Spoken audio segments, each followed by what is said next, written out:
So it's the 20th of April 2022. Welcome to the second in a series of talks, Fab Talks, and I'm delighted to welcome Chris Pointon here today to talk to us about Hello, My Name Is campaign. So I thought we'd start off with some easy questions, if that's okay, Chris, as you're in the hot seat. So, okay, sweet or sour? Sweet. Okay, cake or biscuits? Biscuits. Okay, rugby or football? Football. Okay, reggae or R&B? If I had to choose, R&B. Okay, ant or deck? Deck. Okay, book or DVD? A DVD. Okay, thank you. Prue or Mary Berry? Mary Berry. Okay, thank you. So those are your warm-up questions, not too difficult. So Chris, you are the co-founder of Hello, My Name Is campaign with your wife. So can you tell us about how it all started? Yeah, so firstly, hello, my name is Chris. The campaign all started way back in 2013 now, would you believe? And it started with a conversation between, Kate and myself around a hospital admission that she'd had that particular day, where there was a very distinct lack of introductions taking place, and Kate was starting to feel a bit aggrieved by the lack of introductions. And at that point, she had, 25,000 followers on social media, on Twitter.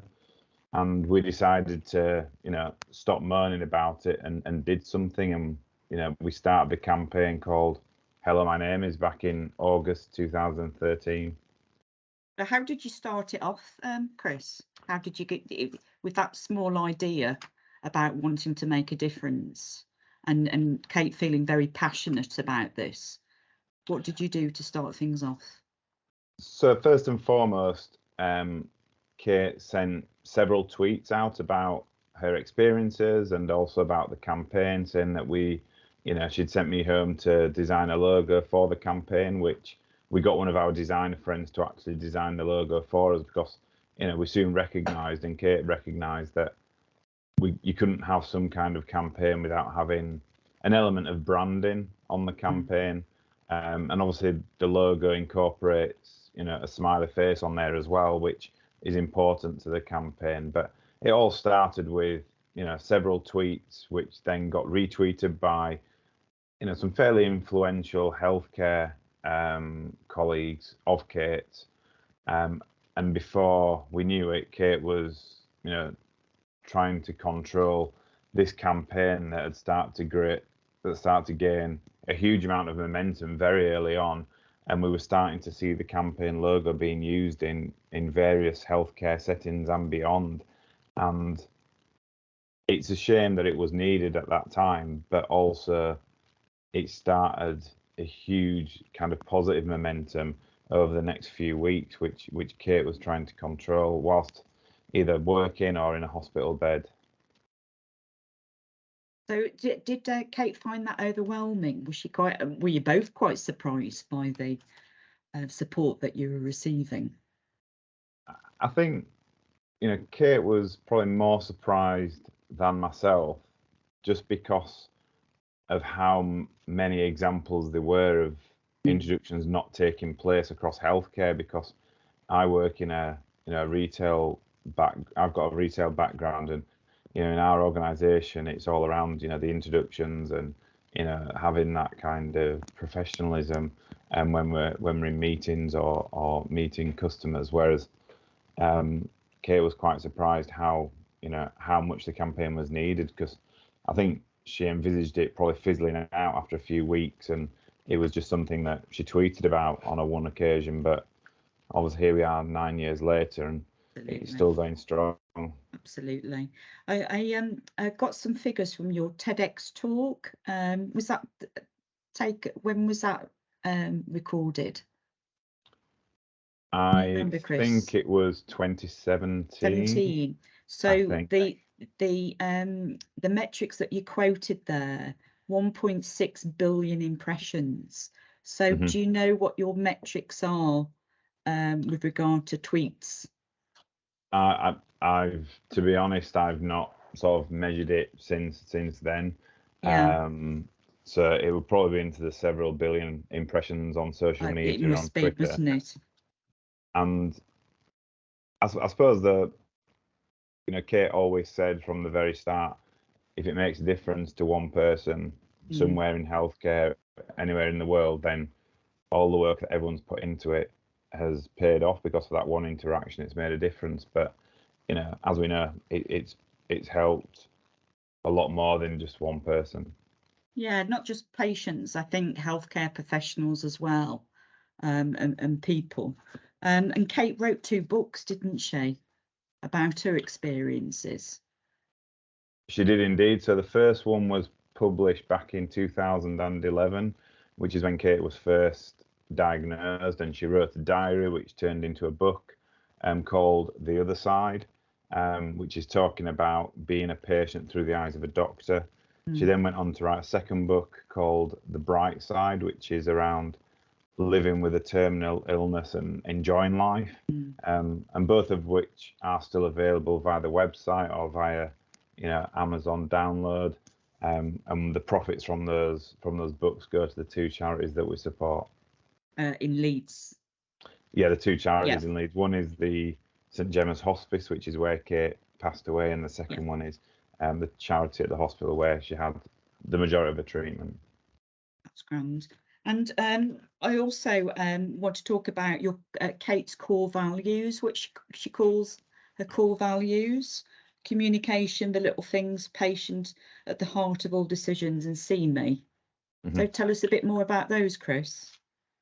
So when Kate was first ill, even before the campaign started, there was a 2-year period where she was tweeting a lot about her experiences, and she was observing her care through the eyes of a doctor, but being that patient. And she started to come up with her own values that she wanted to embed in how she operated. And those were the 4 values that you've just mentioned there. And they're something that Kate talked at length about, using her own personal experiences at conferences in the UK and around the world, and they go hand in hand now with the campaign. And if you do visit the website, then there is a 10-minute video of Kate talking about those 4 values, giving examples, and a lot of trusts across the UK have now used those core values as part of their own organisation. Excellent. I've got here as well a little statement. An introduction is the start of a therapeutic relationship. Underpinning the campaign are our core values that help to improve compassionate care and promote a better patient experience. So I think that sort of says a lot. And I wrote something down about hello sends a message of welcome, acknowledgement, and worth.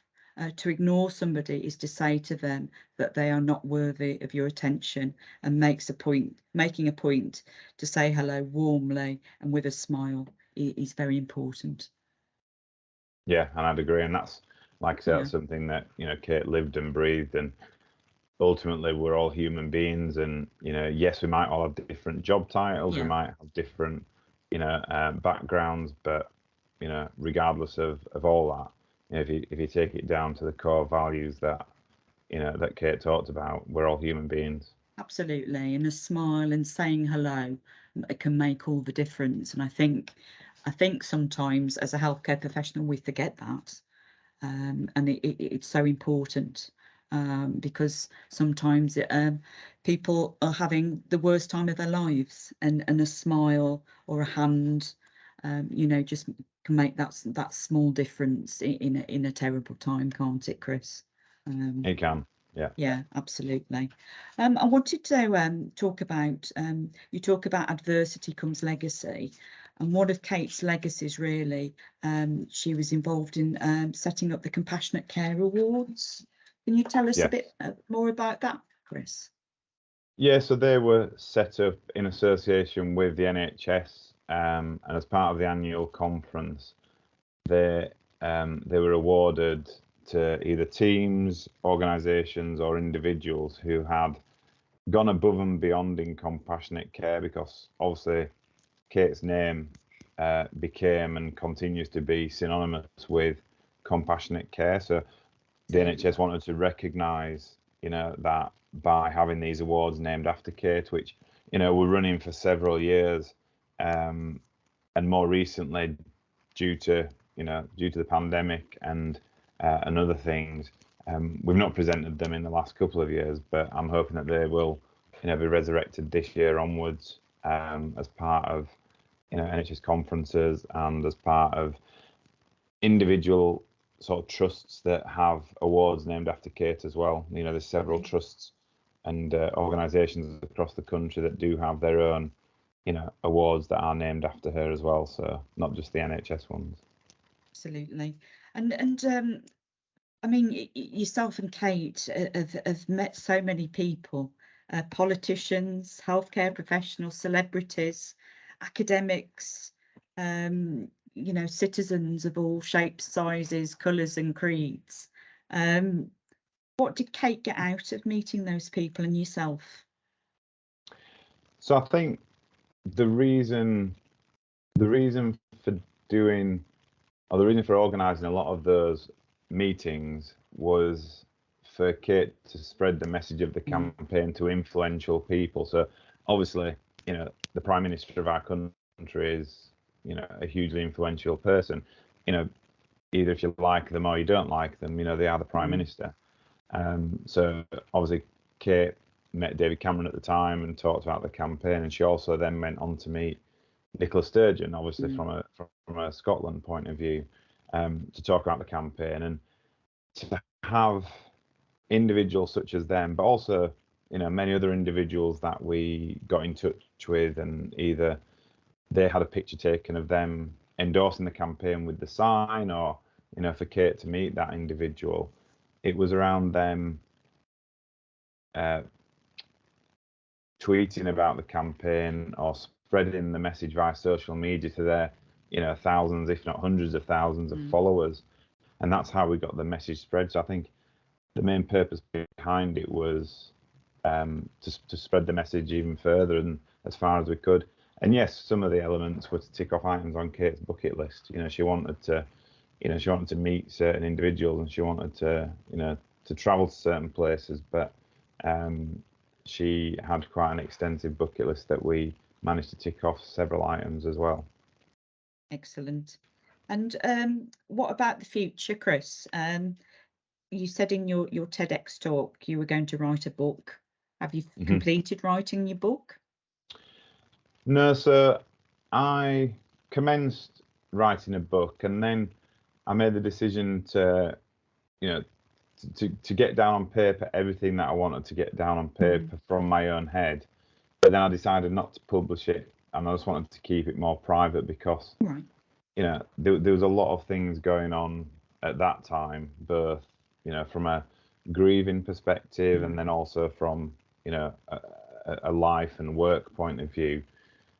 It did help me putting down on paper everything from my head that was going on, but for me at that time and right now, it's better for me just to not publish that, and just keep it for myself, and refer to it if I ever need to. It could have been quite easy for you to be swept along, couldn't it? And so much of your personal life has been sort of in the public domain, so yes.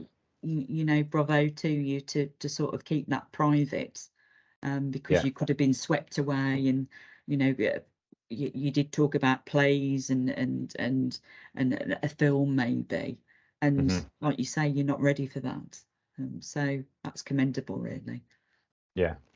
Although we did have a play written about Kate and I's life, which has been doing the rounds for maybe 3 years now, something like that, 3.5 years. But obviously I was involved in the writing of that with the playwright, and it's a very accurate and in some cases light-hearted, but then in other cases quite, serious account of what went on and how we lived our lives at that time, and what's happened since then. You had to distance yourself a little bit, Chris, sort of away from the plays and the personal things a little bit. Yes, yeah, and it's how's your resilience? I think, as you mentioned before, I was swept along for a time, and almost I wanted to be kept busy every single day because you just lost your wife. The campaign was going on. A lot of people wanted your time. A lot of people wanted wanted parts of you, which was fine at the time. And don't get me wrong, it was a good sort of 2-3 years of spreading the word and continuing the campaign by doing the talks and doing the global tour that we did. But then it started to overtake parts of my life. So social media and Twitter and other elements started to kind of overtake the balance that I had between work and life and health. And, for a variety of reasons, I decided to sort of take a little bit of a step back from the campaign, and quite a big step back from social media, 2 or 3 years ago now. So, yeah. And how are you feeling now? You have your good days and bad days, I suspect. Yeah, I mean, there's a lot more positive days now than what there was sort of 3, 4, 5 years ago, and as you'd expect, as life sort of moves on and you commence your next chapter in life. But yeah, I mean, that chapter will always be there and always be part of my life, and obviously the next chapter in my life will bring whatever it will bring. But for me, the campaign will always be part of me, and more so than that, Kate will always be part of me, because I was fortunate to have her as part of my life for 14 years overall, pretty much. So I'm quite fortunate in that respect. Yeah, and her legacy lives on through Yes. people talking about her and talking about the campaign. So that must give you a bit of a double-edged sword, really. In some respects, it must be painful, but in other respects, you must be so proud of what you both achieved and what Kate achieved. Yeah, and it certainly does. It's nice that we still can talk about her, and people do talk about her, and and that will always be the case, because there's a lot of people in this world that die, and people might talk about them every so often, but they almost become not forgotten, but it's in the past, whereas with the campaign still being dimmer, present. for sure. Yeah, absolutely. Yeah. So the July 23rd is a special day for you, isn't it, Chris? It is. It's obviously the day that Kate and I got married back in 2005. It's the day that Kate died in 2016, and it's the day that we celebrate every year now. The campaign through the Hello, My Name Is Day, but also remember Kate, who, like I say, passed away on that day as well. So yeah, that's it's a very poignant day for a lot of reasons, especially, like I say, for myself, given the wedding and then and Kate's death. Is there anything you have planned for this year that you could that we could help with getting started or momentum going? Have you got any plans for this year in particular? This year, I mean, I always have my own personal, of course, kind of recollections on the day, and sort of go off to places personal to myself on that day. But I do know that it is sort of celebrated across the world with International Hello, My Name Is Day, and it's more of a time for people to reflect on themselves, but to refresh the campaign if needed, and to sort of remind people as to how a simple message can make such a difference. But then also, my mind turns to next year, which is obviously the 10-year anniversary of the campaign, and I think next year is going to be one of those years where we want to almost relaunch and really celebrate across the year the campaign, because it is 10 years on. Absolutely, and we're here to support you. So as soon as you have plans, please do share, and I'm sure you'll get that support going, you know, for this year and for next year, for sure. So what's in store for you, Chris? You've become a bit of a celebrity on the speaking front. Are you still doing lots of I mean, you're here today, but you're being invited to some very important international conferences. Yeah, and I mean, the last sort of 2.5 years, I've still been doing quite a few speaking engagements, but doing them, you know, via video link as opposed to in person. Obviously, we did the global tour at the end of 2017 into 2018, which, you know, we talked all over the world, which was amazing to do. But I'm still getting invites now to go and speak at various events, and I am a little bit more choosy as to which events I do attend, because I'm still working full time, so I'm, you know, back in my career. So I have to sort of be a bit more picky around which events I do attend. But, you know, I'm talking at an event next week, you know, in Sheffield at a university, which is a face-to-face event again, which will be amazing to do, because when you're telling the story and you're seeing people's, you know, faces and the emotion that takes place, and then you get some very good, you know, Q&As afterwards. I do enjoy that side of it, but, you know, I have had to sort of make a decision about how many I can attend because of, you know, work commitments and holidays and just life in general as well, just for my own well-being. Excellent. So I'm going to open some questions up, if that's okay, Chris, to the audience. Of course. Has anybody got any questions for Chris? You'd like to put your hands up, or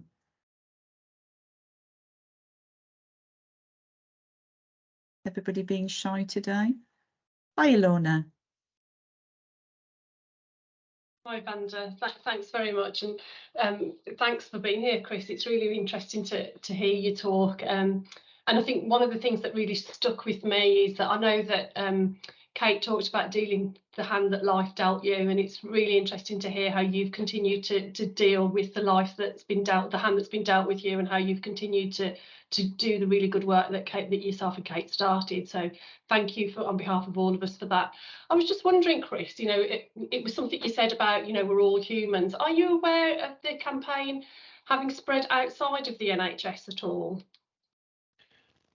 Hi, Lorna. Yeah, and I think, like I said, we have spoken at various events, you know, all over the world, and, you know, we know that the campaign is now present in over 20 countries across the world, so certainly outside the NHS. But I suppose it's also spread to places outside of healthcare. So I've done talks at different, you know, retailers in the UK. Kate gave a talk at, you know, Google in America before she died, and different organisations are using the campaign. So certain forces across the police in the UK using the campaign as a means of, you know, calming situations and bringing it down to, you know, the same level. So yeah, it has certainly spread outside of just the NHS. But having said that, you know, first and foremost, it was born in the NHS, and obviously the NHS is such an amazing organisation that we're all very proud to have in the country, and it's one that, you know, we can continue to spread across the NHS and also other organisations. Thank you. Thanks, Lorna. Any more questions for Chris? Can I? So I suppose it's a bit of a difficult question. So myself and my husband both work for the NHS, and obviously we're really motivated for the things that we do within the NHS, and really wanted to ask you how you carried on your motivation after such a hard time, and not working within healthcare, but wanting to still push forward. Is it Beck? You hear me? Are you Beck? Yeah, just how you found the motivation to carry on pushing forward with all this. Yeah, hi Beck. in some senses, we were quite fortunate that, you know, we knew that Kate was going to die, so we had sort of 5 years to prepare for that to happen. So we could have conversations about what does life look like for myself and for other people, not just myself, but, you know, what does life look like for me after Kate's died, and what ambitions did I have, and what ambitions did Kate have for me after Kate had died. And that's probably where I take a lot of my strength from, because we did talk about doing a global tour. We did talk about me kind of returning to my career and continuing, you know, working at the company that I work for. And then we also talked about, you know, the more personal side of it around, you know, moving on into the next chapter of life, whatever that looks like for me as well. So I think that's what drove me at the time, and continue to now, and just, you know, having open conversations about, you know, people that are no longer with us, you know, I think really helps. Thank you. No, Thanks, thank Beck. you. Any other questions for Chris? You're on mute, Rachel. Hi, Rookie Rachel. Noah. Hi, Chris. Thank you so much for your talk. It's not really a question, it's just more a massive thank you, and how this has really helped patients, and like other people have said, healthcare professionals as well, that I've been in and out of hospital for more than 10 years. You know, I worked in healthcare as well, and I became a patient, and I really noticed the difference of healthcare professionals introducing themselves before the campaign and after the campaign. And for me, it's been a massive, especially my last admission, you know, really realizing how trusts are taking it on, and the difference between introducing a name and how that rapport builds up. And from before, when I felt really quite abrupt interaction when somebody doesn't introduce themselves, and the difference. So it's just to say thank you. But it's great to hear how it was started, and how it will, and I know this is going to just continue, grow momentum, and keep happening, and it's brilliant. No, thank you, Rachel. And it's like you say, it's something that, with everyone involved with the campaign, you know, everyone involved on this call, everyone involved in it, you know, across the UK and across the world, it's everyone's who's keeping it going. It's not just down to myself, it's down to everyone who, you know, uses it and sort of introduces themselves, because that's how it keeps going. Are your family quite supportive and protective of you, Chris? Yeah, very much so. I mean, I'm quite, you know, I'm fortunate that, you know, my parents both live fairly locally, you know, and they're very, very supportive about, you know, everything that, you know, we did before Kate died, and obviously everything since Kate died. You know, they've always been there, and, you know, I can call on them, you know, whenever I need that sort of shoulder to cry on, or, you know, a bit of a confidence boost, or just some support on anything. But yeah, they're really supportive, and like I say, I'm fortunate that, you know, they're both still fit and well, and can, you know, on some occasions they have come with me to different events that I've been at, which has always been nice to do as well. Absolutely. Thank you. And have you got any advice for somebody who's has a loved one who is going through illness at the moment, about supporting them? Have you got one piece of advice about being resilient and looking after themselves, and what would you say to them?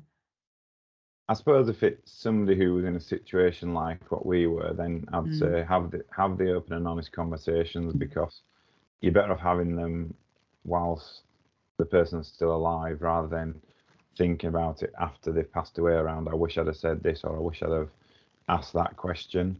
But also be mindful that it has to be at the time that's right for them as well. So, you know, it might not be the right time for them, and just choose the moment. Has anybody got any other questions for Chris? I've just kind of got one little, well, I'm saying one little one really, but I'm just thinking about, you know, the entire, you know, span of Hello My Name's from when it, you know, when it started 10 years next year, and you know, the proof is in the pudding, where, you know, doesn't matter which hospital trust you go to, doesn't matter where you go, everybody knows about it, everybody can talk about it, everybody can, you know, can answer it and say where it came from. But out of all of the, I suppose, 9 years now, is there anything that truly stands out to you, or that you will look like, or will be like a turning point of how big this actually got? That Danny? It is. Hi, Danny. Sorry. Yeah, cheers, Danny. I think I'd probably go back to, I think it was 2014, and it was like almost a year after a year after Kate sent that first tweet, and she was invited to go and speak at a conference in Paris, and it was quite a big, you know, quality forum conference in Paris, and she noticed there that it was being used by all the keynote speakers on the main stage, and she sort of recognized at that point that it was big. You know, she recognized at that point that it was going to continue, you know, long after she'd passed away, and probably long after a lot of us will pass away. And she knew that at that point that she would have created that legacy that will, you know, live on for many generations. So I think that was probably one of the big turning points in 2014. And then I suppose, you know, after Kate's death, you know, one of the big turning points is just how popular and how many invites I was receiving to go and speak at different events. It just showed how much love there was for the campaign across the world, and you know, how people wanted to get involved and continue it.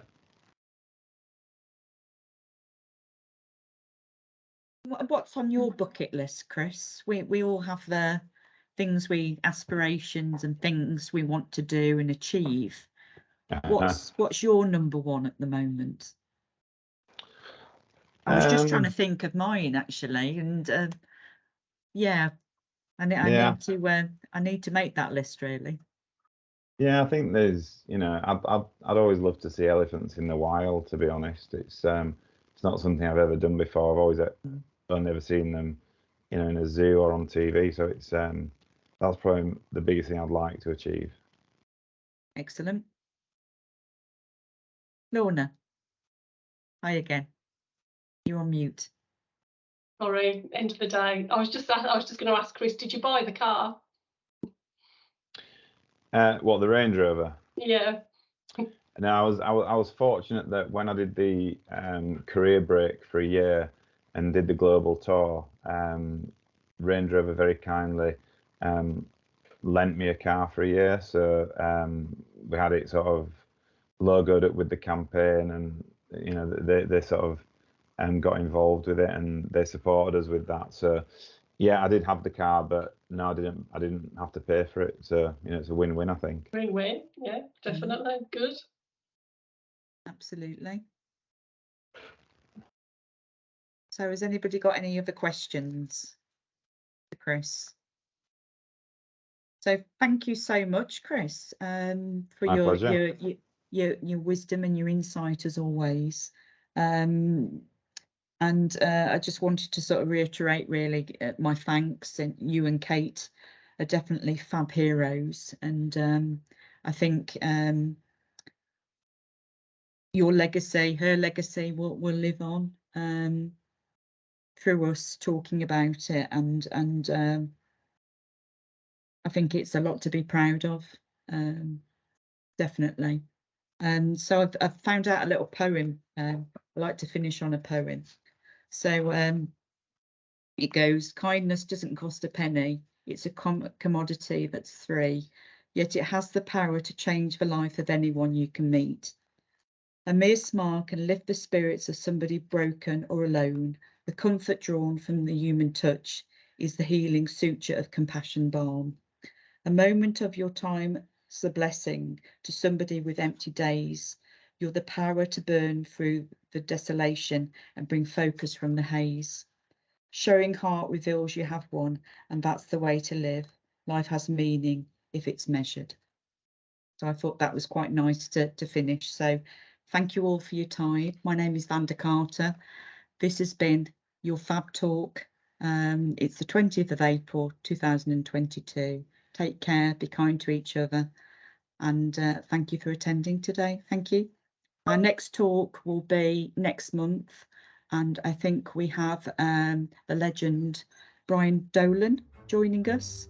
So I look forward to talking to Brian